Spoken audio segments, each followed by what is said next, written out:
What's going on, guys? My name is Bill. This is Tool Tech Tuesdays. On Tuesdays, I like to bring you guys tools that I've been using in my videos or that I've been using on projects in and around the garage. Today's tool is by CTA, and these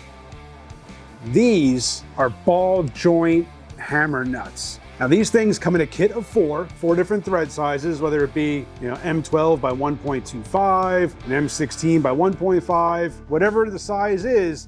What these are for is these go on the end, on the threaded part, on the stud of a ball joint or like a tie rod end. Instead of having to beat on the control arm or beat on the tie rod end, possibly damaging the threads if you hit the threads on accident, or maybe you've got aluminum control arms. You don't want to go beating on those things.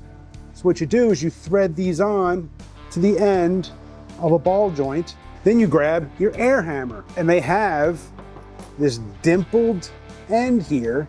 What that's for the bit of the air hammer. Then all you do is you crank up that air pressure, and you drive out that ball joint, you drive out that tie rod end.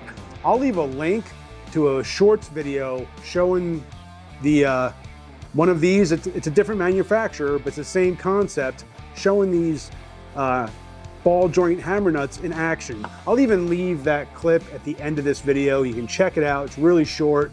Guys, if you're working on ball joints, if you're replacing tie rod ends, don't take the chance of messing up your control arms or messing up your threads.